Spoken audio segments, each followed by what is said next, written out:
दोस्तों 19 जनवरी को Amrapali dream valley 2 की साइट पर बायर्स की मेगा मीटिंग के बाद अब 21 जनवरी को भी तमाम बायर्स के लिए एक महत्वपूर्ण जानकारी सामने आई है। 19 तारीख को ड्रीम वैली 2 के एक क्लब हाउस में हुई मीटिंग में अपार्टमेंट ओनर्स एसोसिएशन के सदस्यों ने बताया था कि पहले फेज के 5 टॉवर्स के हैंडओवर के लिए एसोसिएशन जल्द ही एनबीसीसी और कोर्ट रिसीवर के रिप्रेजेंटेटिव के साथ मुलाकात करेगी। पहले फेज के C6 से C10 टॉवर्स के जल्द हैंडओवर के लिए एसोसिएशन ने एनबीसीसी से रिक्वेस्ट की थी कि वो कोर्ट रिसीवर के साथ एसोसिएशन की एक मीटिंग ऑर्गेनाइज कराएं, जिससे कि पोजीशन के प्लान पर काम किया जा सके। इसके बाद एसोसिएशन ने मीटिंग को लेकर लगातार फॉलोअप किया और एनबीसीसी, सीआर और एसोसिएशन की मीटिंग 21 जनवरी को तय की गई।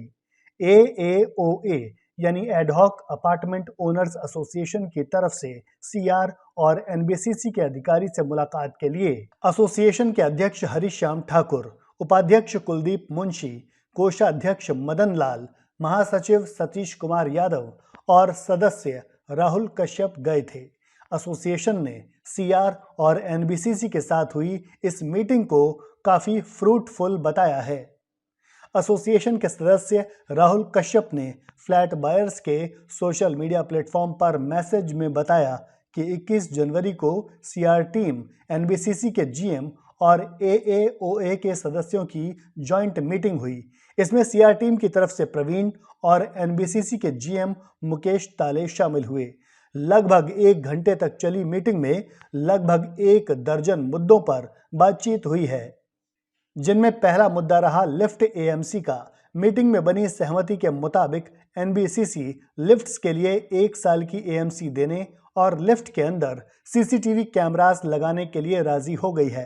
लिफ्ट की एएमसी हैंडओवर की तारीख से लागू होगी। मीटिंग का दूसरा मुद्दा रहा पोजीशन लेटर्स का। इस पर सीआर टीम ने बायर्स की रिप्रेजेंटेटिव एएओए को बताया है कि 200 से ज्यादा बायर्स को पोजीशन लेटर्स उसी दिन दिए जाएंगे जिस दिन आम्रपाली ड्रीम वैली 2 का पहला हैंडओवर दिया जाएगा। बायर्स को उनके फ्लैट की चाबियां सौंपने के लिए अब सिर्फ मेंटेनेंस एजेंसी फाइनल होने का इंतजार है। मेंटेनेंस एजेंसी फाइनल होने में लगभग 1 हफ्ते का समय लगने की बात कही गई है। मीटिंग का तीसरा मुद्दा था आम्रपाली ड्रीम वैली 2 में मौजूद इक्विपमेंट्स और उनमें आई खराबी का। इस पर यह तय हुआ है कि एनबीसीसी अपने डीएलपी यानी डिफेक्ट लायबिलिटी प्लान के मुताबिक 1 साल तक डीजी सेट्स, एसटीपी, डब्ल्यूटीपी और सिविल वर्क से जुड़े फॉल्ट्स की जिम्मेदारी संभालेगी और इक्विपमेंट्स की देखरेख करेगी। मीटिंग में एओए ने बायर्स की तरफ से चौथा मुद्दा उठाया सोसाइटी के एंट्री रोड का। एसोसिएशन के मुताबिक फिलहाल ड्रीम वैली में एंट्री के लिए 12 मीटर की सिंगल रोड मौजूद है, जिसके बारे में कई बार एनबीसीसी से चर्चा की जा चुकी है कि जब ऑरा हाइट्स के 5 नए टॉवर्स का कंस्ट्रक्शन शुरू होगा तो ये सड़क छोटी पड़ेगी।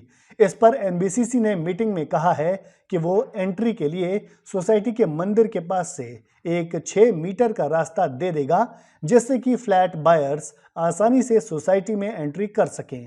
इसके अलावा एसोसिएशन की टीम ने सीआर टीम को प्रस्ताव दिया है कि ड्रीम वैली हाई राइज वालों के लिए विलास साइट की तरफ से भी एक एडिशनल एंट्री दी जाए। इस पर सीआर टीम की तरफ से कहा गया है कि वो प्रोजेक्ट मैप को रिव्यू करेंगे और विलास की तरफ से एंट्री देने पर विचार करेंगे। एओए ने कहा है कि वो इस मुद्दे पर सीआर टीम से फॉलोअप करते रहेंगे। 21 जनवरी की मीटिंग का 5वां मुद्दा था वेस्ट मैनेजमेंट सिस्टम का। इस पर एनबीसीसी ने कहा है कि सोसाइटी में एक फंक्शनल वेस्ट मैनेजमेंट सिस्टम मौजूद रहेगा। एनबीसीसी सरकारी रेगुलेशन के हिसाब से सोसाइटी के सूखे और गीले कचरे को अलग करने के लिए एक प्रॉपर जगह भी तय कर देगी। मीटिंग का छठा पॉइंट था ओसी, सीसी और पानी के कनेक्शन का। इस पर सीआर टीम ने बताया है कि इसके लिए जो भी फीस होती है वो जमा करा दी गई है। यह भी बताया गया है कि एनबीसीसी ने 27 टॉवर्स के ओसी अप्रूवल लेने के लिए ज़रूरी कागजात जमा करा दिए हैं। जहां तक पानी की सप्लाई की बात है तो उसके लिए फ्लैट तक वाटर सप्लाई का इंतजाम किया जा चुका है, यानी ये मामला सॉर्टेड है।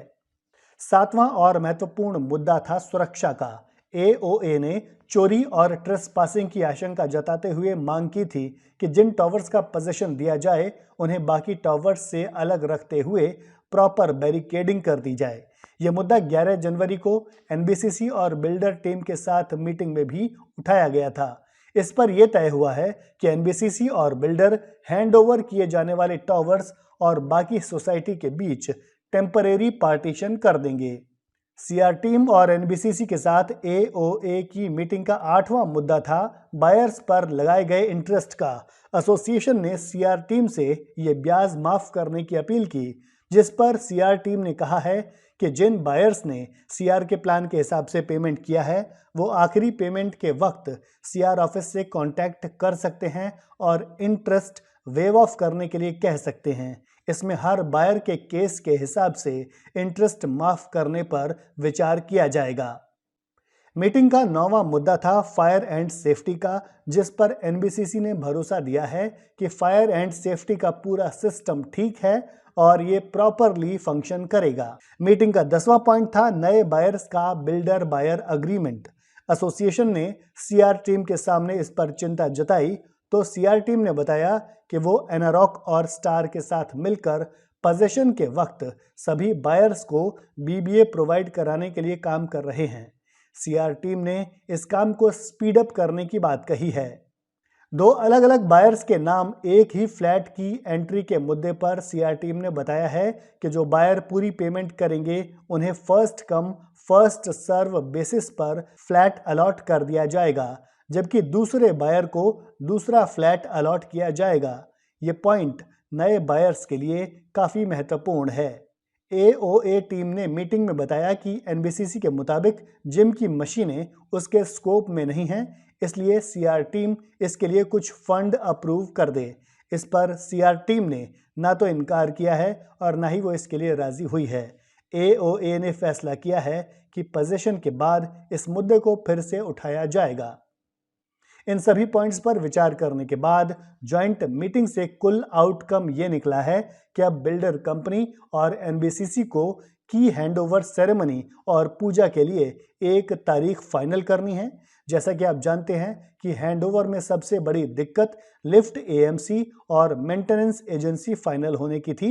इनमें से लिफ्ट एएमसी की दिक्कत दूर हो गई है, यानी अब मेंटेनेंस एजेंसी फाइनल होते ही हैंडओवर सेरेमनी और पूजा की तारीख फाइनल होने की उम्मीद है। 19 तारीख को एडीवी 2 साइट के क्लब हाउस में एओए ने कहा था कि फरवरी के पहले या दूसरे हफ्ते में C6 से C10 टावर्स का की हैंडओवर हो सकता है, तो उम्मीद की जानी चाहिए कि 15 फरवरी से पहले 5 टावर्स के फ्लैट बायर्स को उनके फ्लैट की चाबी मिल सकती है।